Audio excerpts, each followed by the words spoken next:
The great hall of Meridian Station hummed with the whispered conversations of 1,000 beings. Aliens from across the Orion Arm had gathered in one enormous chamber, their forms casting strange shadows across the white marble floor. Some had skin like liquid silver. Others possessed multiple eyes that blinked in perfect sequence. A few did not walk, but floated through the air like strange jellyfish made of pure energy. Dr. Han Su stood at the edge of the gathering, watching them with quiet amusement. He was human, and he knew that to most of these beings, humans were little more than children playing with toys they did not understand. Earth had only joined the Galactic Council 300 years ago. 300 years seemed like a long time to a human. It was nothing to beings who lived for thousands of years.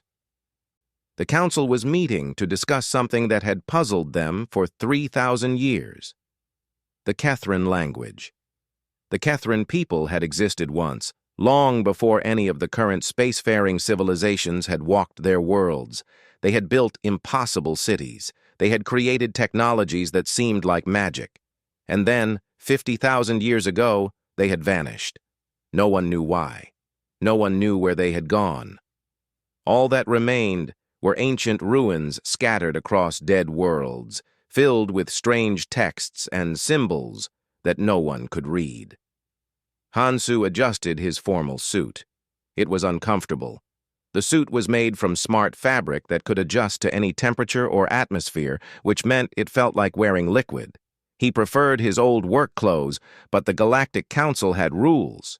Humans had to look presentable. Hansu sometimes thought that was the real reason they had let humanity join the council at all. Someone had taken pity on them and decided they should be allowed to learn how the universe actually worked. The council members took their places. The Vethian elder sat in the center. He was an ancient being with skin like cracked stone and eyes that glowed faintly purple.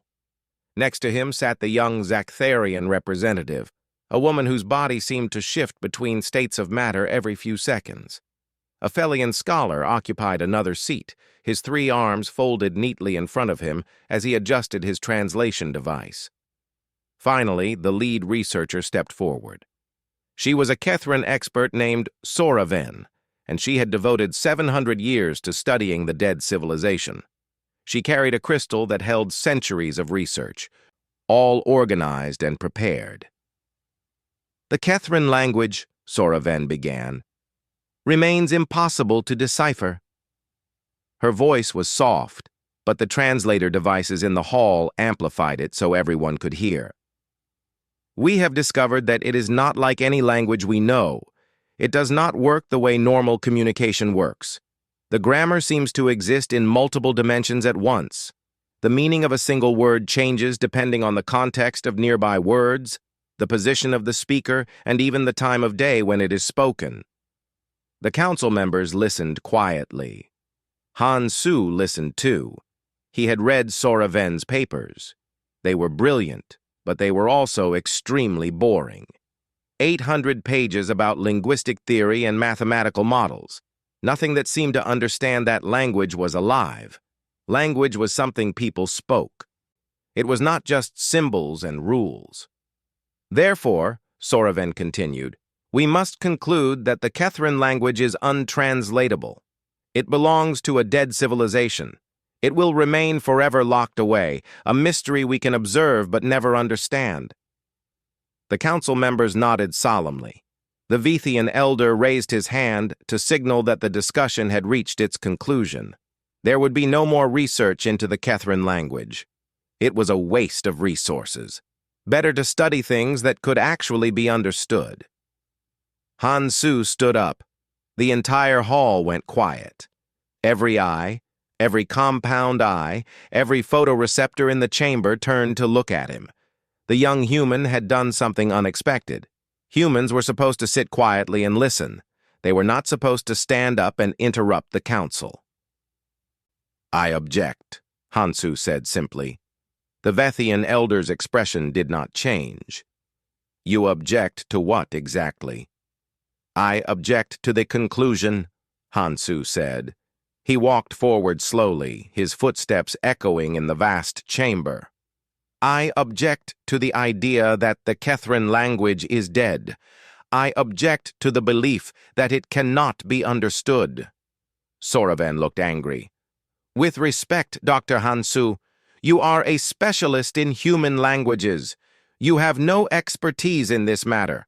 Hansu smiled. You are right. I have no expertise in studying old rocks and broken texts, but I do have expertise in something else. He paused for effect. He had always liked drama. It was something humans were good at. I know someone who speaks Kethran, not as a scholar, not as someone who has learned it from fragments. I know someone who speaks it as a living language. Someone who dreams in it. Someone who remembers it. The hall erupted into noise. Hundreds of voices spoke at once, asking questions, expressing disbelief, demanding explanation. The Vethian elder raised both hands. The noise died immediately. Explain yourself, Dr. Hansu. I cannot explain it here, Hansu said. What I need to show you cannot be shown in a hall like this.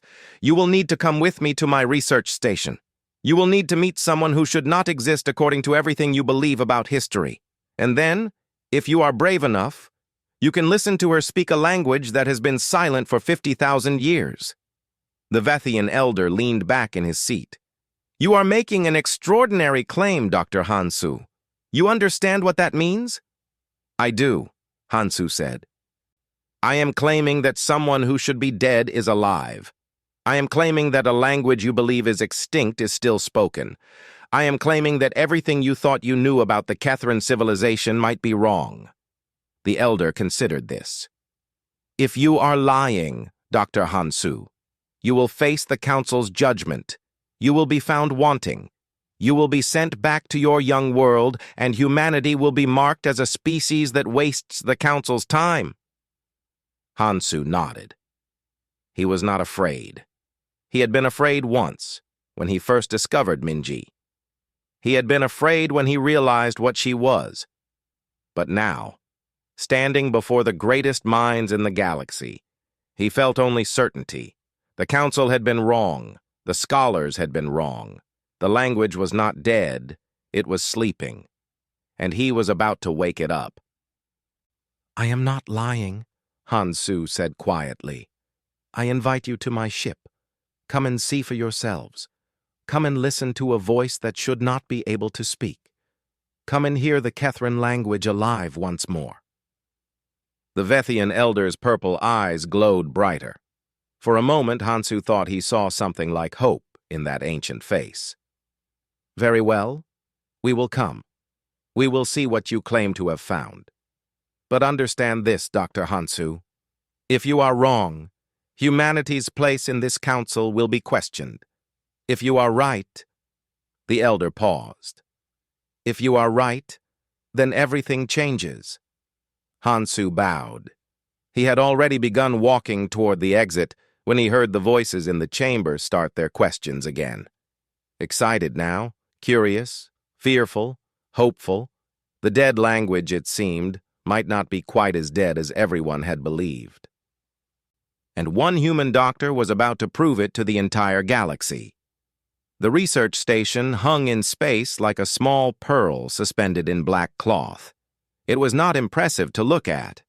A simple structure of metal and reinforced glass, built more for function than beauty. Hansu had designed it himself, and he had never been interested in impressing anyone with appearance. Function was what mattered. What worked was what survived.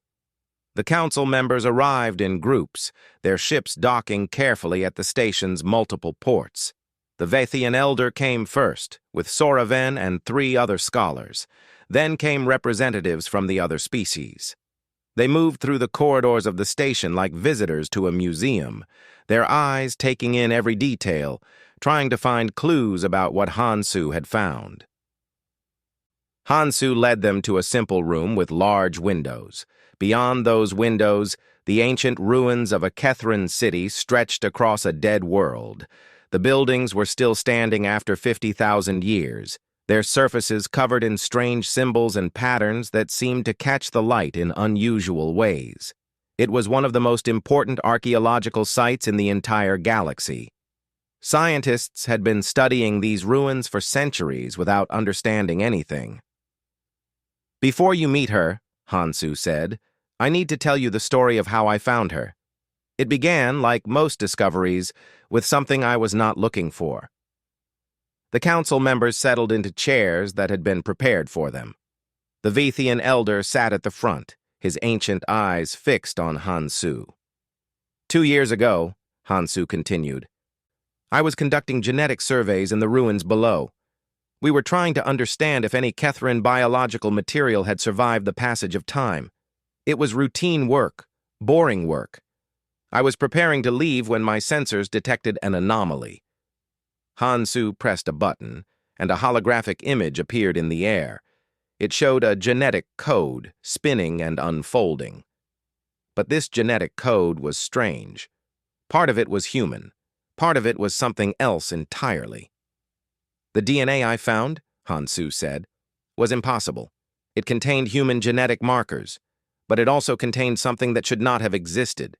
Kethran genetic material. Not degraded, not broken down by time, but active, living, preserved somehow through the millennia." Soraven leaned forward, her eyes wide. "That is impossible. Genetic material cannot survive 50,000 years without some form of active preservation technology." "That is what I thought too," Hansu said. "So I investigated. I analyzed the genetic structure more carefully. What I found was evidence of deliberate genetic engineering. Someone had taken human DNA and Kethran DNA and woven them together. Someone had done this intentionally. Someone had done this long ago." Hansu paused. He wanted them to understand the magnitude of what he was telling them. The Kethran did not vanish 50,000 years ago. Some of them survived, and in the time before they finally passed away, they made a choice. They decided they could not let their civilization disappear completely. They could not let their knowledge be lost forever. So they created a way to preserve it. "In a person," the Vethian elder said quietly. "In a person," Hansu confirmed. "They mixed their essence with a human one. They created a hybrid, someone who would look human, someone who would live among humans, someone who would be unnoticed until the day she was meant to be discovered." The door to the room opened. Minji walked in. She looked ordinary at first. She had dark hair and dark eyes. She was Korean in appearance, from Earth, which made sense because that was where she had grown up, hidden in a small town where no one paid attention to unusual genetics. She wore simple clothes. She moved with the grace of a human woman, not like anything alien or strange. But as she stepped into the room, the council members felt something shift in the air. It was as if the universe itself was paying attention, as if the very space around her was different now. "This is Minji," Hansu said. "She was born in Korea, on Earth. She grew up not knowing what she was. She thought she was human. She thought she was normal. But when I brought her the news of her true nature, she was not afraid. She was curious, and she agreed to show the council something remarkable." Minji stepped forward. She opened her mouth and began to speak. The words that came out were not any language the council had ever heard. They were beautiful and terrible at once. They seemed to contain multiple meanings in each syllable. Some of the scholars instinctively covered their ears, not in pain, but in the overwhelming sensation of understanding, something they did not have the mental framework to hold. It was Kethran. The language of a dead civilization, sung by the last person who could remember it. Minji spoke for only a few minutes, but it felt like an eternity. She spoke of memory. She spoke of preservation. She spoke of hope that somewhere, someday, someone would hear the voice of her people and know that they had not been forgotten. When she finished, the room was silent, completely silent. Even the sound of the life support systems seemed to fade away. Soraven was crying. She was a being who had spent 700 years studying the Kethran language, trying to understand it from dead fragments. Hearing it alive was too much for her ancient heart to bear. The Vethian elder stood slowly. He approached Minji and looked into her eyes. "You are Kethran?" he asked. "I am human," Minji said in perfect standard galactic language. "But I am also Kethran. I am both things. I am the bridge they created between the past and the future." "How is this possible?" the elder asked. "The genetic engineering required would have been beyond even the Kethran's abilities. To preserve consciousness across thousands of years? To integrate it into a human form? To make it dormant and then activate it? This should be impossible." "They had 50,000 years to work on it," Minji said quietly. "They knew they were dying. They wanted to leave something behind, not just knowledge in archives, not just technology in ruins, but themselves, their memory, their culture, living and breathing and waiting for someone to care enough to listen." Hansu watched the council members' reactions carefully. Some were skeptical, some were amazed, but all of them were thinking. All of them were beginning to understand what this meant. "The Kethran language is not dead," Hansu said. "It is alive, and it is only one part of what the Kethran left behind. If the Council is willing to listen, we can unlock 50,000 years of knowledge. We can learn from a civilization that rose to heights we can barely imagine." The Vathian elder looked at Minji one more time. Then he turned to the other council members. "We will need time to verify this. We will need to test her. We will need to understand how this is possible." "Of course," Hansu said. "But," the elder continued, "if what I suspect is true, then Dr. Hansu was right. Everything changes now. The dead do not speak, but Minji does. And in her words, the galaxy will finally hear the voice of the Kethran once more." Minji smiled. For the first time since she had learned the truth about herself, she smiled like she belonged somewhere. She had spent her whole life feeling lost. Now finally, she understood why. The Kethran had shaped her before she was even born, preparing her for this moment. The ancient civilization was about to come alive again. And it was only the beginning. The underground archive extended for kilometers beneath the surface of the dead Kethran world. It was like walking into the memory of a civilization. Holographic projections lit up as Minji descended the ancient stairs, responding to her presence, to the Kethran essence that still lived within her genetic code. The walls seemed to recognize her. The machines seemed to know that finally, after 50,000 years, one of their creators had come home. Hansu descended beside her, along with a team of the galaxy's greatest scholars. Soraven was there, her 700 years of study about to be rewarded. The Vathian elder walked carefully, his ancient joints protesting against the depth and the weight of what he was about to learn.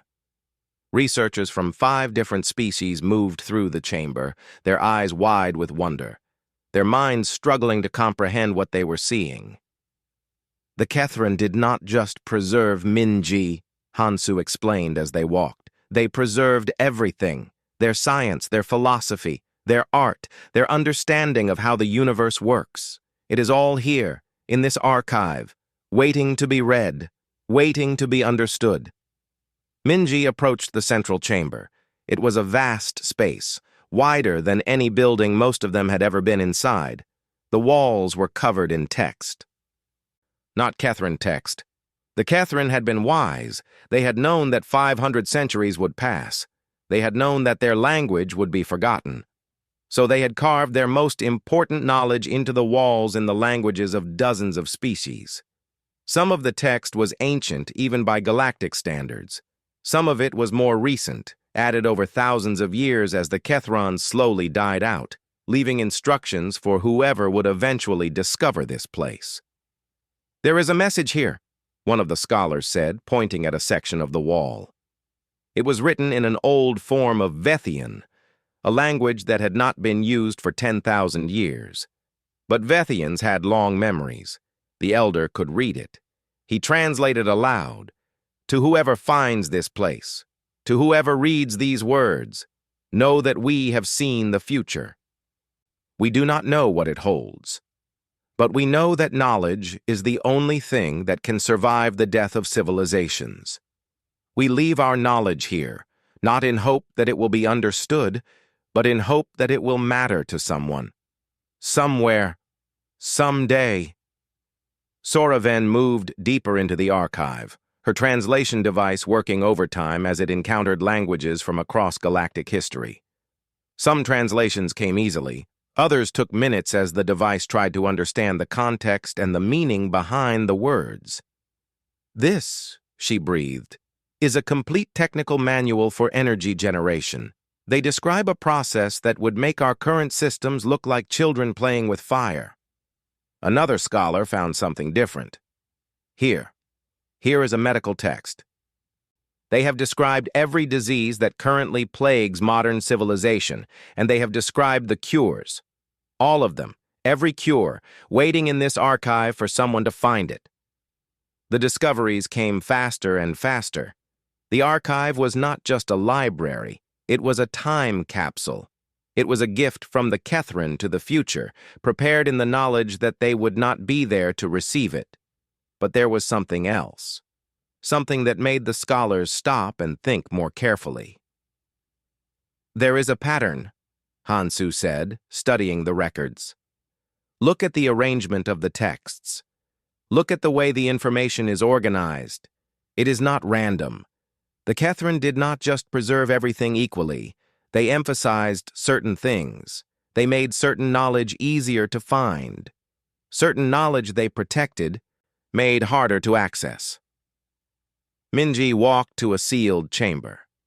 The door had a lock on it, but the lock was not a mechanical one. It was biological. It required Kethrin DNA to open it. Minji placed her hand against the surface. The door slid open. Inside was a single room, small and intimate.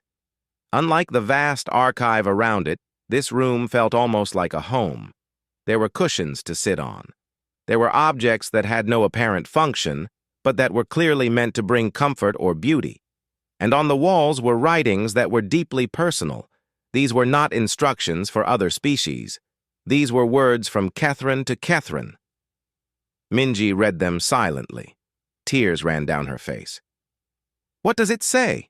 the Vethian elder asked gently. "It says," Minji began, her voice shaking, "that we understood we would die. All of us. That this civilization would end. That no amount of knowledge saved in archives would matter if there was no one to read it. So we decided to leave something more important.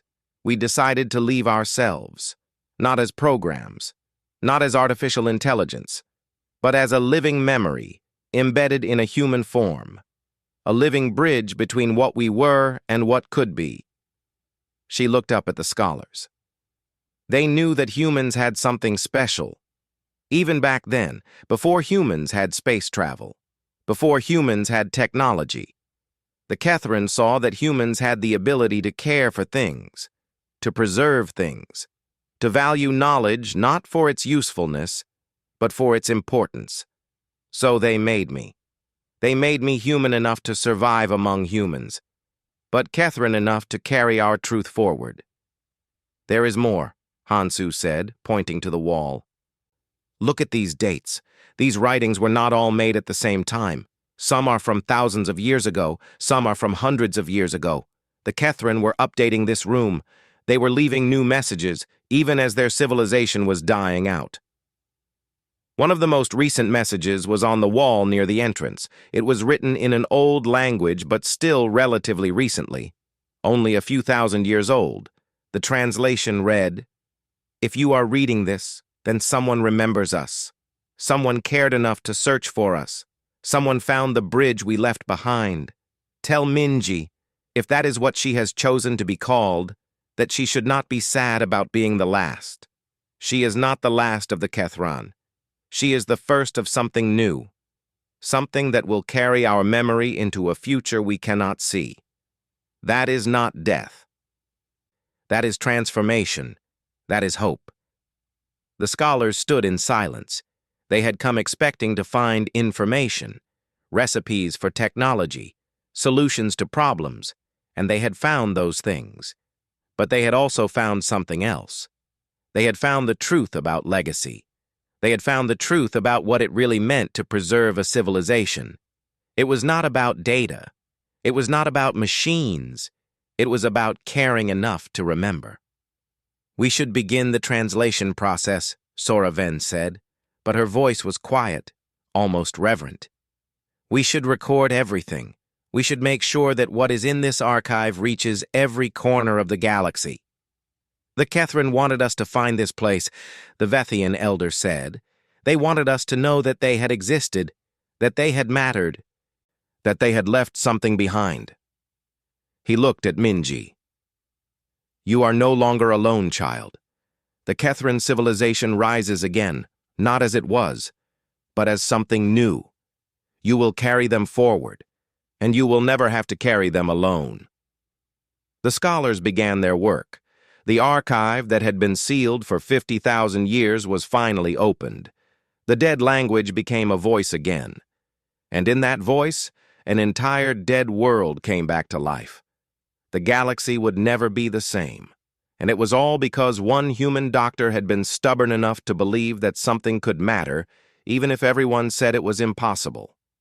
Even if everyone said it was dead. The Kethrin had known that humans would do this. They had known that humans would care. And they had been right. 3 months had passed since the discovery of the archive. The translation teams had been working without rest, moving through the ancient texts, deciphering meanings that had been hidden for 50,000 years. And then something unexpected happened, something that made the scholars stop and question everything they thought they knew about time, history, and the nature of the universe itself. It began with a small discovery. A Felian researcher named Koran was translating a passage about Kethrin philosophy when he noticed something strange. The text was describing an event that had not yet occurred, not in vague terms, in specific terms, with dates, with names. The name Hansu appeared in a text that was 50,000 years old. Koran brought this discovery to the others. Sora Ven examined it carefully. The translation was correct. The Kethrin texts contained references to Hansu, and to Minji, and to the exact date and time when this meeting of the council would occur. How could the Kethrin have known about events 50,000 years in the future? "Time travel," one researcher suggested. "No," the Vethian elder said firmly.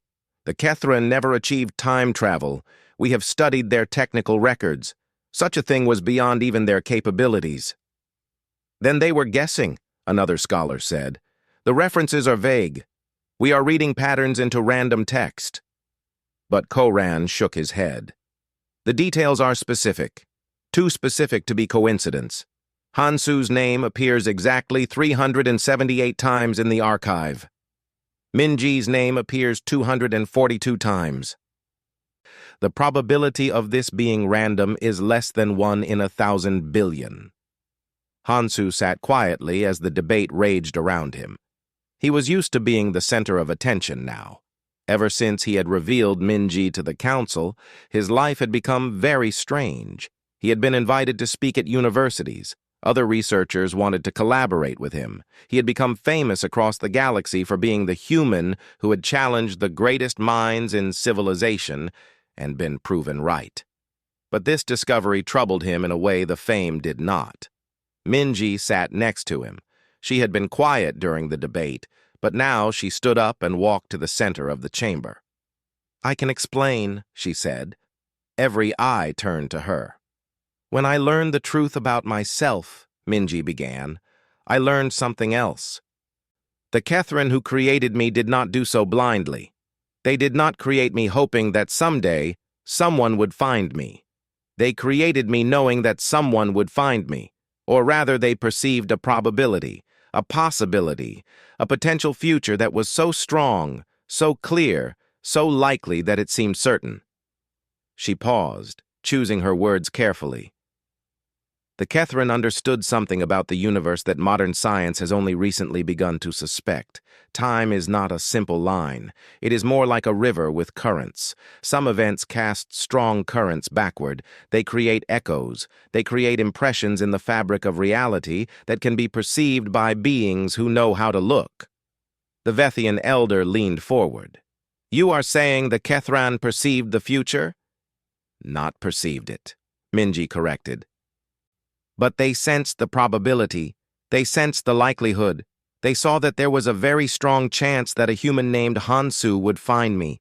They saw that there was a very strong chance that I would teach the galaxy the Kethran language. They saw that there was a very strong chance that civilization would be changed by this discovery. But that would mean, Soraven said slowly, that the Kethran knew that their extinction was not total. They knew that something of them would survive.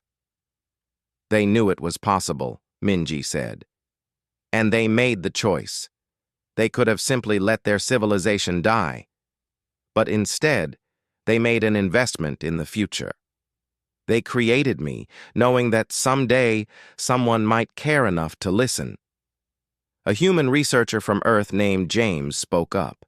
He was young, barely 30 years old, and he had been assigned to help with the translation work. But if they could perceive these probabilities, why didn't they prevent their extinction? Why didn't they save themselves? Because some things cannot be changed, Minji said. The Kethran faced a problem that was fundamental to their species. We were dying. Our biology was breaking down in ways we could not repair. We could not save ourselves as a people. But we could save ourselves as a memory. We could save ourselves as knowledge. We could save ourselves as a living bridge to the future. She looked at Hansu. They knew that humans would care. Even before humans had developed the technology to care. Even before humans could understand what was at stake. The Kethran sensed that humans had something unique, a capacity to value things that do not benefit them. A capacity to preserve things because they matter, not because they are useful.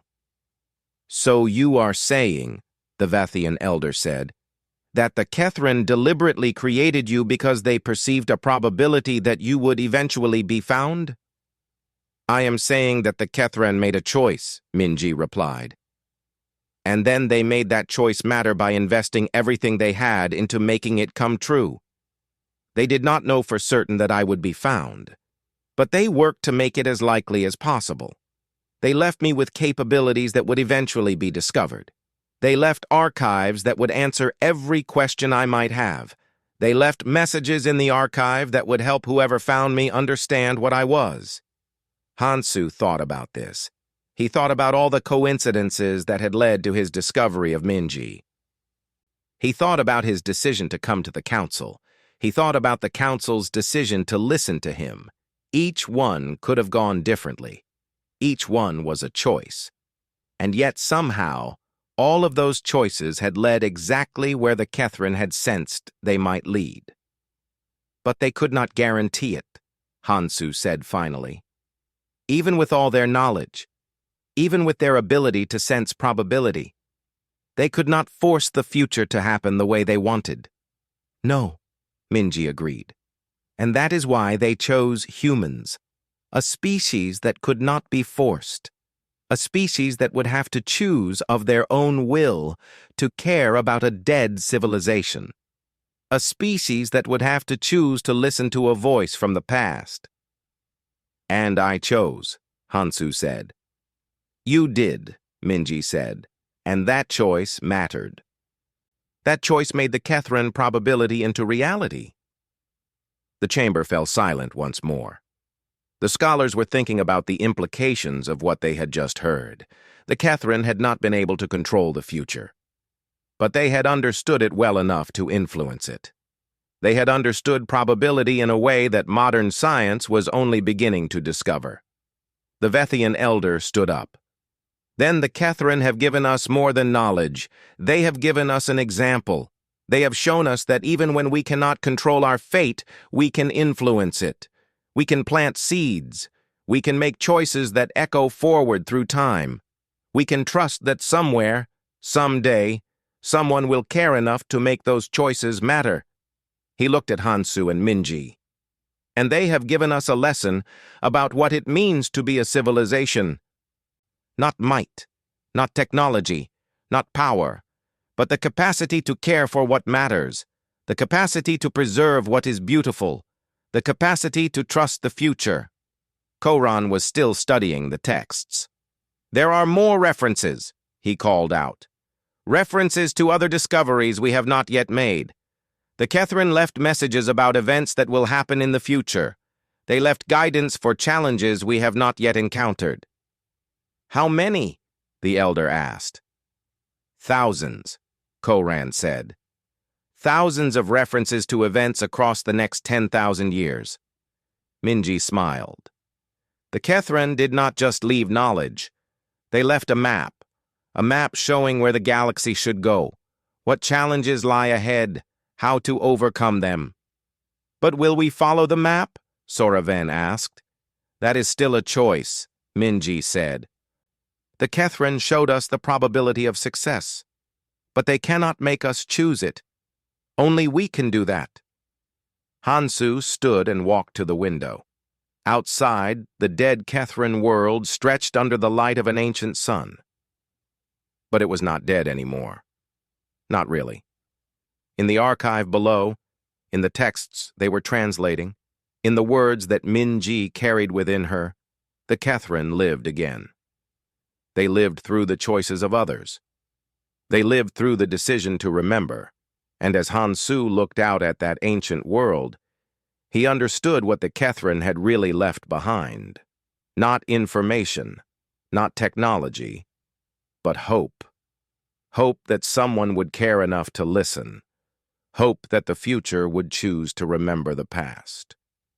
A year after the discovery of the archive, the Galactic Council made its greatest decision in recorded history.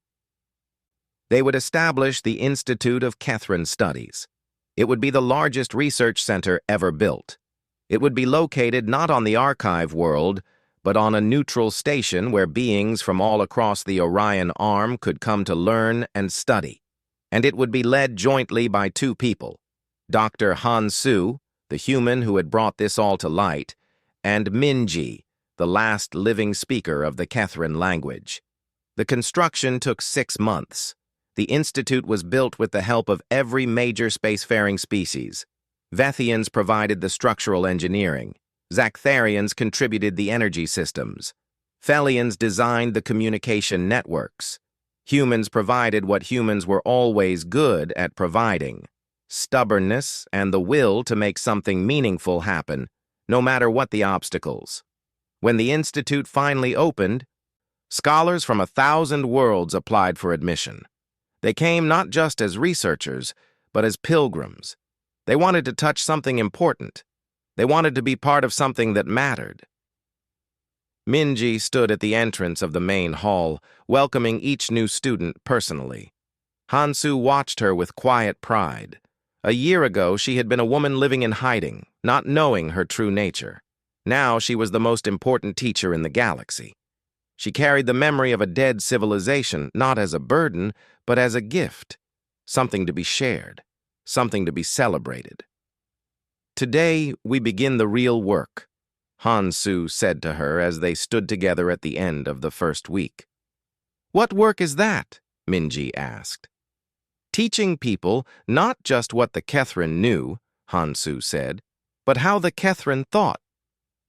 The Kethrin understood that knowledge is not alive. Knowledge is dead. It is preserved. It is stored. But the way you think about knowledge, the way you approach problems, the way you value what matters and what does not matter, that is alive. The Kethrin want to teach us that. The Institute began its work. Scholars studied the Kethrin texts. They learned the mathematics of an alien civilization. They studied the Kethrin approach to energy generation and medical science. But more importantly, they studied the Kethrin philosophy. One scholar, a young Vethian named Tar-El, made an unexpected discovery. She was studying Kethran art when she realized something profound. The art was not just beautiful, it was a teaching tool.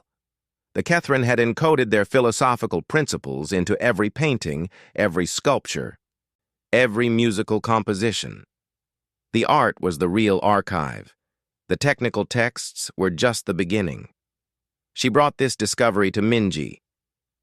"Can you teach us to see the way the Kethran saw?" Tar-El asked. Minji thought about this carefully. "I can teach you the language," she said, "and language changes how you think. It changes how you see the world.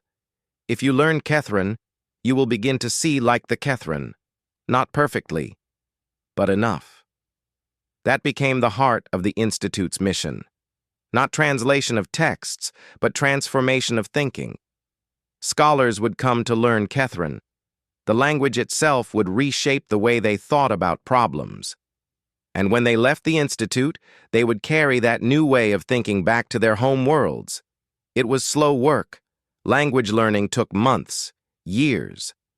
Some scholars never truly mastered Kethran, but those who did found themselves changed. They found themselves able to approach problems in new ways. They found themselves able to see connections that they had missed before.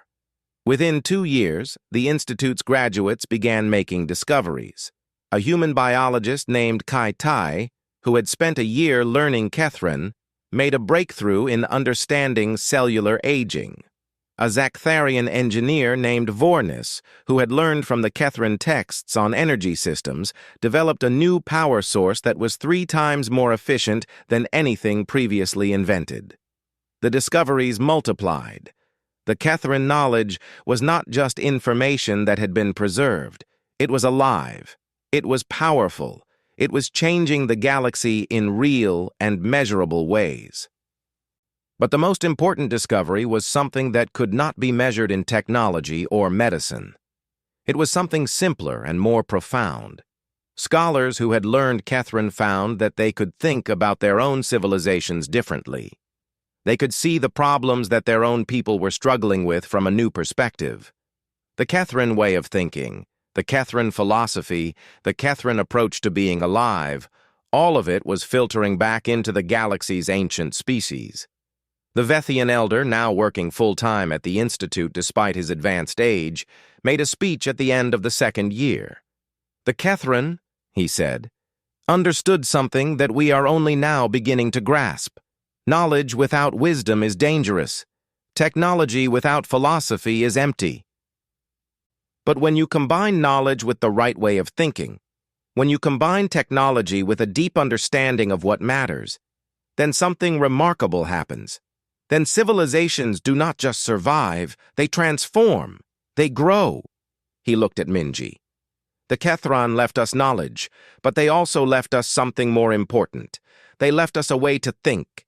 And that, more than any technology, is what will determine whether civilization survives the challenges ahead."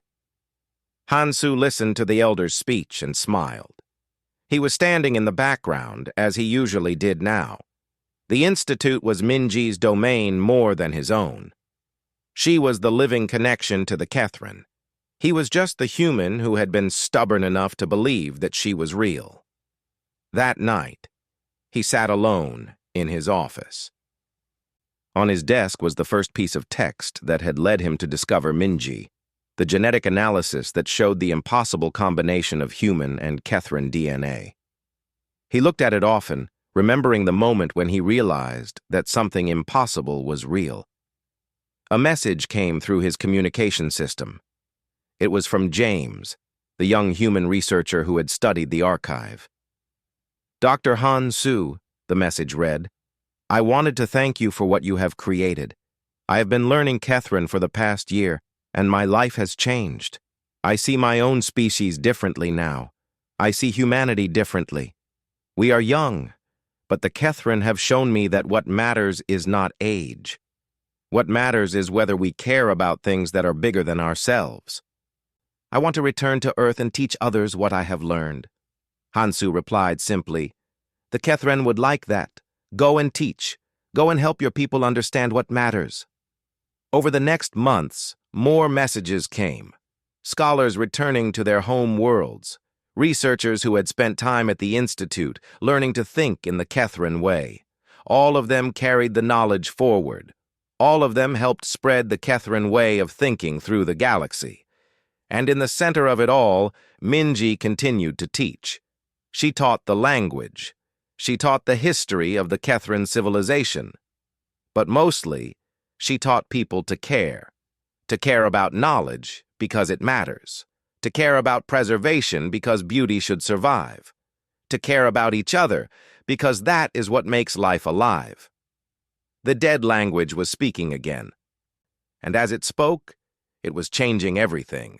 The Kethran, a civilization that had vanished 50,000 years ago, were alive again, not in their original bodies, not in their original form, but in the minds of those they had reached, in the choices those minds would make, in the futures those choices would create. Hansu sometimes thought about what the Kethran had written in the archive. They had said that they could not guarantee the future. They could only trust that someone would care enough to listen. Someone had cared. Someone was listening. And the voice of the past was becoming the hope of the future.